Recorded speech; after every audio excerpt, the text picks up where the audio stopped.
Welcome back. Today we'll be talking about sequences and series. Before we move ahead, let us first think about the exact meaning of sequences and then series. What is the sequence? Well, roughly speaking, sequences are a collection of numbers or objects written in some systematic order.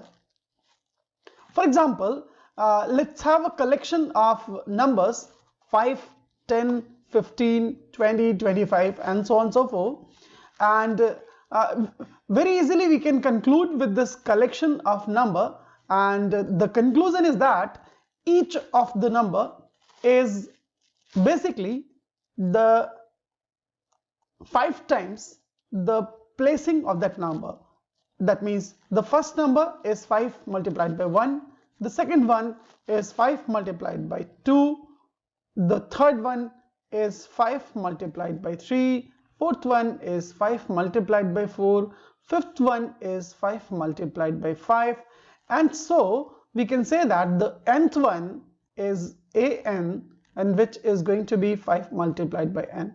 That means just by plugging the value of n in this particular result, we can easily get the terms of the sequences. So roughly we call these numbers which are following certain rules and regulations forming a sequence. When all these terms of the sequence are added all together, we call it a series. What are the example of it? Well, there is a beautiful example here in the diagram. Say we are going to throw a ball, something as shown in the diagram. For the first time, if the ball is dropped from a height of 1 meter, what you think? The ball after stepping will rise to what specific height? Yes, it may go somewhere close to 1 by 2 or in between. Let us assume that depending upon the size and weight of the ball, it is stepping all the way to the height 1 by 2. So the next stepping will be exactly 1 by 4, and the next one will be even half of it, which is 1 by 8. So every time the maximum height of the ball is just reduced by half of its previous height. So this way we can say that the height of the object at height of the ball at nth stepping is going to be 1 by 2 raised to the power n. We can easily verify it here. Say the height of the ball at first stepping is going to be 1 by 2 raised to the power 1, that is 1 by 2. It is well verified. Height of the ball when n equal to 2, the second stepping is going to be 1 by 2 raised to the power 2, that is 1 by 4. Similarly, the third stepping will be 1 by 8 and so on so forth. This is a very simple but very popular example of a sequence. We will study about this sequence in detail. More precisely, this sequence is a geometric progression. So let us take some example of sequences. Here is my first example where the nth term is represented by 2n minus 1. If I put n equal to 100 here, I am going to get the 100th term. So if my question is to find the 100th term, just by plugging the n equal to 100 here, we are going to get a 100th term, and that is 200 minus 1, which makes it 199. Let's talk about the B part of the question, and the nth term is given by n square minus 1. So the 100th term is going to be 100 square minus 1. Now let us talk about C part, and the 100th term of this sequence is T100, which is going to be 100 over 101. And similarly, talking about the 100th term of the D part. The 100th term R100 is going to be minus 1 raised to the power 100 over 2 raised to the power 100. That makes it 1 by 2 raised to the power 100. Easy. Isn't it easy?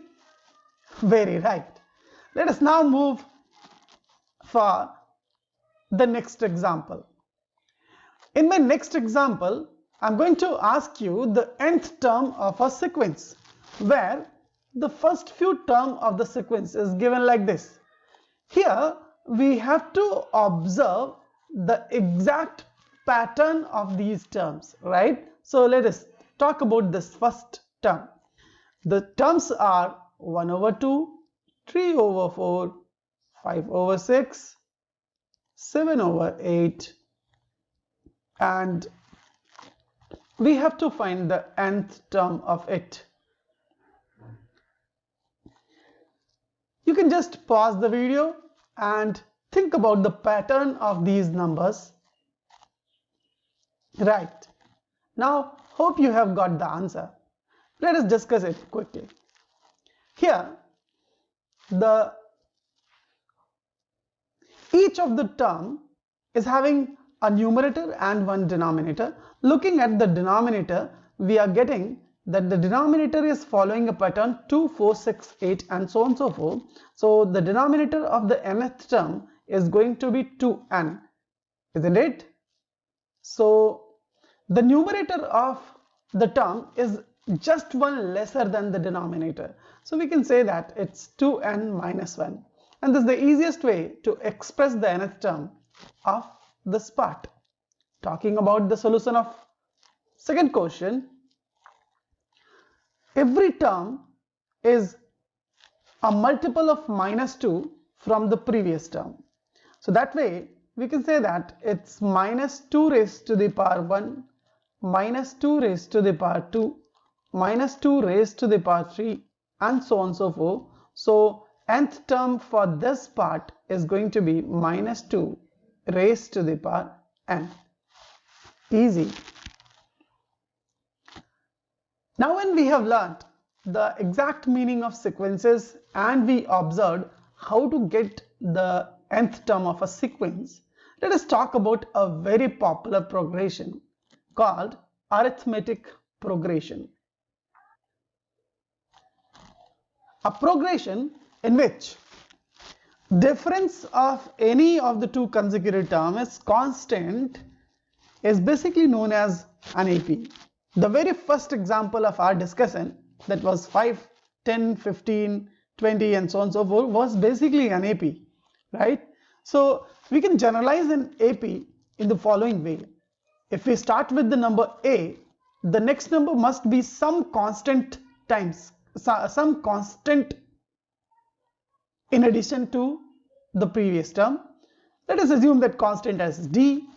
So the next term is going to be A plus D. Similarly, the third term is going to be D more than this term. So A plus 2D, D more than this term, A plus 3D and so on and so forth. And this way we can easily generalize that the nth term of the sequence is going to be A plus n minus 1 into D. So this is our nth term of an AP. Here A is the first term of this AP,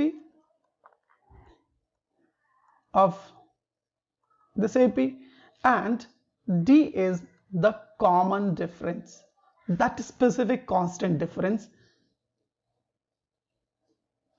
which is maintained throughout every term of the sequence is the common difference. Now when we have learnt what is the way to express the nth term of an AP, can we talk about sum of an AP? Yes, it is very easy. See, we have to add all these n terms together, and the easiest way was basically one of the most interesting part of the mathematics, and we can quickly do it in the following way. Let us just pair the first term with the last term, And so the first plus last term is going to be 2a plus n minus 1 into d. Now pairing the second term and last but one term will give us exactly same value. Similarly, every pair of these n terms correspond to this specific sum. So the question is, how many pairs do we have? Very right, we have exactly n by 2 pairs. So sum of these n terms is going to be n by 2 times each pair, which is 2a plus n minus 1 into d. And this is the super cool result to find the sum of n terms of the AP. Very right. Now let us talk about few problems here. So my first example is find the nth term of AP 1, 3, 5, 7 and so on and so forth. Let us quickly talk about the solution of the question. Well, the first term of the sequence here is 1, while the constant difference is 2. So common difference is 2. Using the nth term formula, we can say that the nth term of this AP is going to be a plus n minus 1 times d, which is 1 plus n minus 1 times 2. That makes it 2n minus 1. So the nth term of this sequence is going to be 2n minus 1. Can we find the sum of all these terms? 1 plus 3 plus 5 plus 7 plus so on so forth n terms. So we have to find sum of these n terms together. See, the sum of these n terms can be simply obtained by using the formula of sum of n terms of AP, which is n by 2 times a, which is 1 plus n minus 1 times d. What is d? d is 2. Using it, we can easily get that sum of these n terms is going to be n square, and this is a very beautiful result, isn't it? Very nice. Now when we learnt about AP and sum of n terms of an AP, let us quickly move ahead to talk about the geometric progression. This is another beautiful and popular progression where ratio of any two of the consecutive term is always going to be constant, very similar to our second example of the sequence, the ball tipping example, right? So if we have first term as a and we multiply this first term by a constant number r, and we keep on doing the same, that is every next term is obtained by multiplying its previous term to some constant number r, we will be creating a general geometric progression. So this way, the first term of the GP can be taken as a, the second term is a into r, third term is ar square, fourth term is ar cube, and so on and so forth. The easy observation is the general term of a GP, nth term of a GP can be a times r raised to the power n minus 1. Just look at the observation. For the first term we are having r raised to the power 0. For the second term we are having r raised to the power 1, and so on and so forth. For the nth term we will be having r raised to the power n minus 1. So the general term of a GP can be simply taken as a times r raised to the power n minus 1. Now the point is, what is a and r? And the easy answer is a is the first term of that GP and r is the constant common ratio. Now the next task is to find the sum of these n terms of the GP, and we are going to use a very smart way of getting the sum. Suppose we are going to add AR square and so on and so forth, AR raised to the power n minus 1. That is, we are going to talk about the answer for this question, equation number 1. To get the answer, that is to get the final sum of these n terms of GP, what I'm going to trick here is multiply equation 1 by R. Multiplying this whole equation by R, I'm going to get S into R in the left hand side, while A into R, AR square, AR cube and so on and so forth, AR raised to the power n in the right hand side. Can you subtract equation 2 from equation 1? Yes, it is easy. Subtracting equation 2 from 1 will give us S times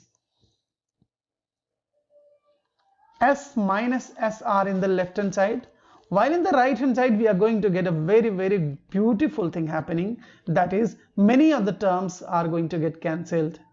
Very right, cancelling all the undesired term, we are going to end up with the only 2 remaining term in the right hand side. That means the S times 1 minus R is going to be A times A minus AR raised to the power n. Simplifying it further, we are going to end up with sum of n terms of n GP is A times 1 minus R raised to the power n whole divided by 1 minus R. This is the beautiful way of getting the sum of a GP. And this can be very popularly used for infinitely many terms of a GP. And the moment a mod of R, that is magnitude of the common difference, is less than 1, we can talk about sum of infinite terms of a GP.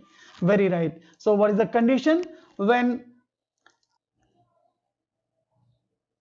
magnitude of the common ratio is less than 1, sum of infinite terms of a GP is defined, and the result is A, that is first term, divided by 1 minus R. I'm going to make it a star result, and we can use it in solving many of the problems. Now just pause the video and try the following 3 problems.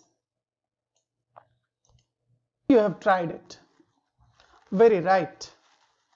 This is a GP whose first term is 1 and the common ratio is 1 by 3. And this way the 10th term is given by AR raised to the power 10 minus 1. Using A and common ratio, we can say that A times 1 by 3 raised to the power 9, and that's our answer. Talking about this is an infinite GP where mod R is 1 by 3, and that is in fact less than 1. So sum of these infinite terms is possible, and sum of infinite term is going to be A, which is 1, divided by 1 minus R, which is 1 minus 1 by 3, and this gives us the answer 3 by 2.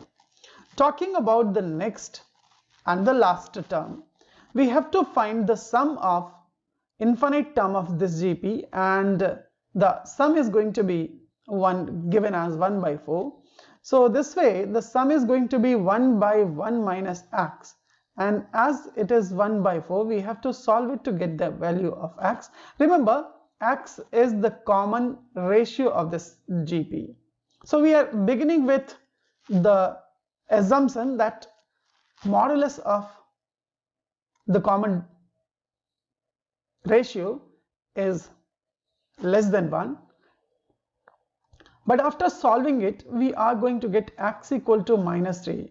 And this way we can easily justify that mod x is not here as a quantity which is less than 1. So as the common ratio of this GP is not less than 1, sum of infinity will not exist.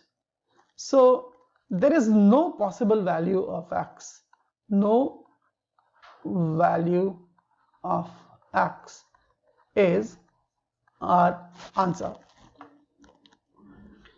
So we have learnt the basic meaning of sequences, and we talked about two important sequences, arithmetic progression and geometric progression. In the next lecture, we will be talking about another way of expressing a sequence, that is called